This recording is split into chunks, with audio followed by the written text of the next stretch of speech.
Assalamualaikum warahmatullahi wabarakatuh. 57 tahun bukan hanya sekedar angka.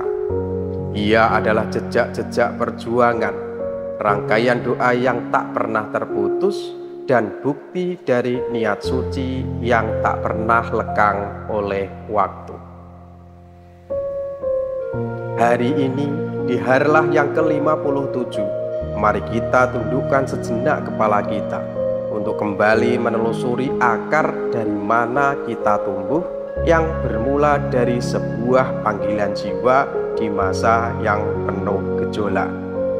Untuk memahami mengapa Nahdlatul Muslimin berdiri, kita harus melihat dari 3 aspek: historis, sosiologis, dan yuridis. Yang pertama, aspek historis. Pasca tragedi kemanusiaan G30 SPKI tahun 1965, para alim ulama MBC/NU Kecamatan Undaan sadar ada sebuah tugas suci yang mendesak. Nilai luhur nasionalisme, keberagaman, ukhuwah wajib ditanamkan kembali ke dalam jiwa generasi muda melalui sebuah benteng pendidikan formal. Dari aspek sosiologis adalah potret sosial yang memilukan saat itu. Di era 1960-an, pendidikan laksana kemewahan yang sulit digapai oleh masyarakat di desa. Kemudian terbitnya Undang-Undang Nomor 4 Tahun 1950 yang mengakui pendidikan formal keagamaan, menjadi semangat untuk segera menyalakan pelita ilmu di tanah Undaan. Dari 3 aspek inilah niat suci itu mulai bergerak, digelorakan oleh para pilar masyarakat dan alim ulama Nahdliyin di bawah komando Romo Kyai Haji Ahmad Fattah selaku Rois Suriah dan Romo Kyai Haji Ali Munawar selaku Ketua Tanfidiyah. Gerakan ini didukung oleh sederet tokoh mulia lainnya yang menjadi fondasi awal dari seluruh perjuangan panjang ini. Namun niat luhur dan sederet nama besar saja belumlah cukup, karena perjuangan nyata baru saja dimulai. Amanah berat untuk mengurus administrasi yang rumit kemudian dipercayakan kepada 2 tokoh muda NU saat itu, yakni Bapak Dr. Radus Haji Malihan dan Bapak Kiai Muhammad Dimyati. Prosesi pendirian madrasah sebenarnya telah dimulai sejak 27 Januari 1968. Namun baru dapat membuka pendaftaran siswa baru pada hari Jumat Pon 1 Oktober 1968. Dan sebagai pengingat akan ruh perjuangan itu, setiap tanggal 22 Oktober diperingati sebagai hari ulang tahun madrasah.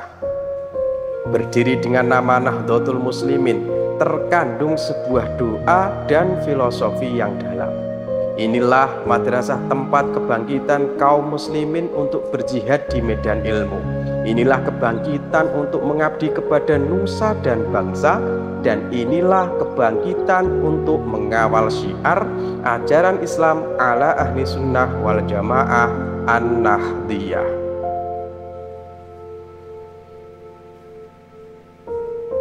Perjalanan pada masa-masa awal sungguh diuji dengan berbagai tantangan yang tidak mudah. Tanpa memiliki gedung sendiri, semangat belajar para guru dan santri harus rela berpindah-pindah tempat. Perjuangan itu dimulai dengan menumpang di Madrasah Diniyah Miftahul Falah Undaan Tengah, hingga kemudian berpindah lagi ke Madrasah Diniyah Al-Banin Undaan Kidul Gang 12. Dari rahim perjuangan inilah kemudian lahir sebuah titik balik yang sangat monumental. Tepat pada tahun 1980, atas kedermawanan tulus seorang ahliya, sekaligus tokoh masyarakat yang dihormati, yakni Bapak Kiai Haji Bisri, sebidang tanah pun diwakafkan. Dan di atas tanah penuh berkah di Undaan Kidul Gang 13 inilah madrasah akhirnya memiliki rumahnya sendiri.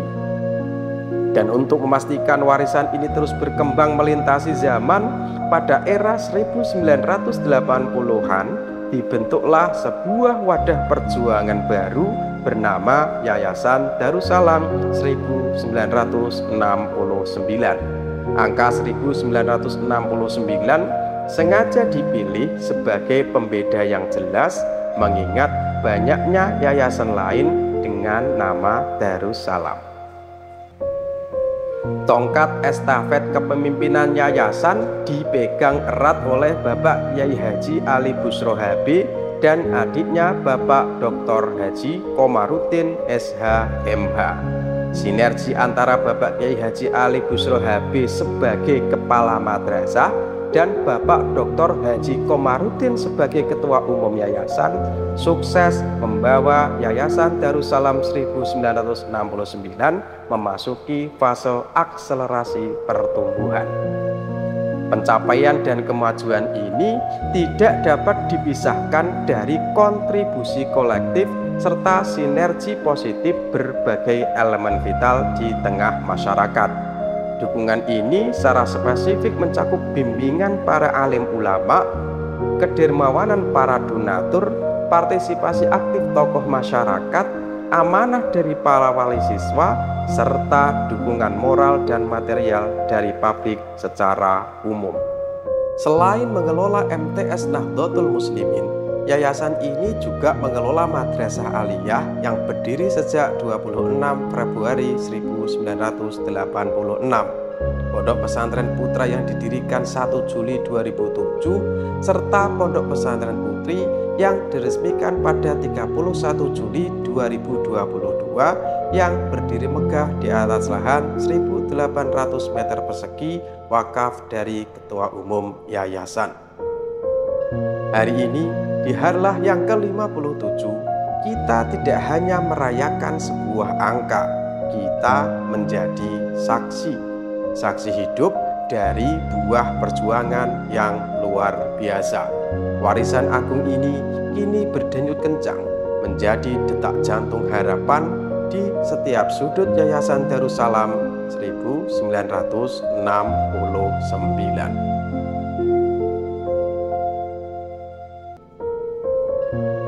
Inilah denyut pertama harapan Madrasah Sanawiyah Nahdlatul Muslimin terakreditasi A yang menjadi rumah teduh bagi 920 siswa yang terbagi dalam 27 rombel. Amanah besar ini diemban oleh 52 pendidik hebat di bawah kepemimpinan dari Bapak Haji Taufikul Bari SAG MPD.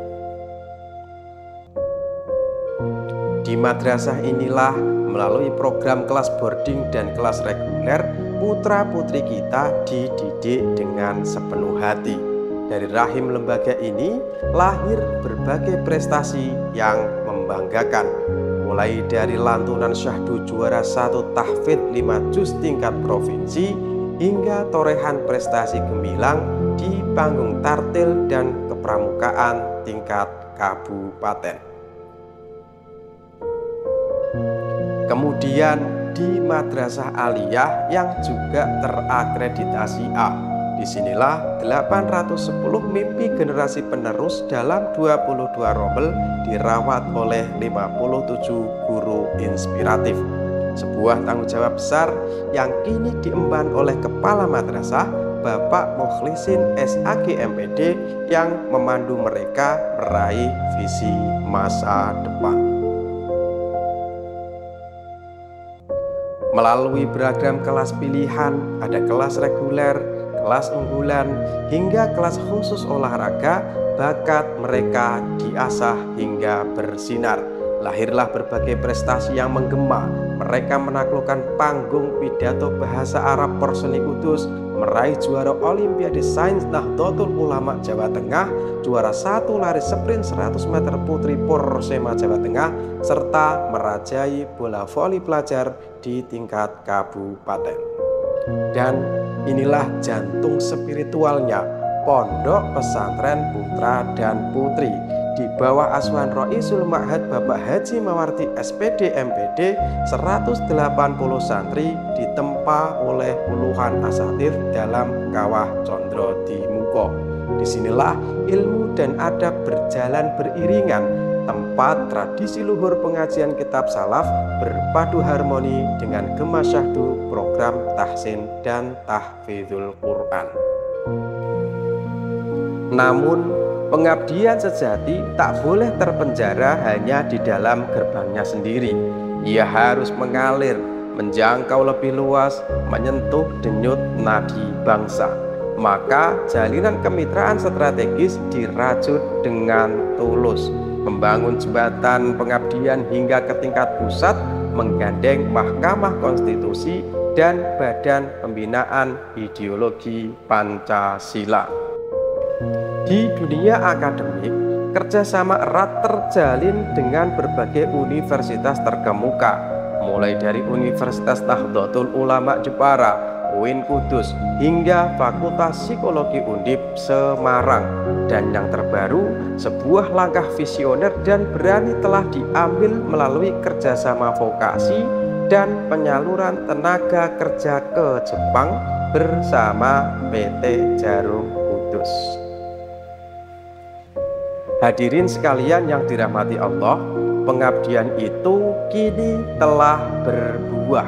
Lihatlah lulusan Madrasah Nahdlatul Muslimin kini telah mewarnai negeri. Mereka adalah para birokrat, aparat TNI dan Polri, dan mereka adalah para ulama karismatik serta tokoh yang mengayomi masyarakat. Merekalah bukti hidup dari kebangkitan kaum muslimin yang dulu dicita-citakan para pendiri.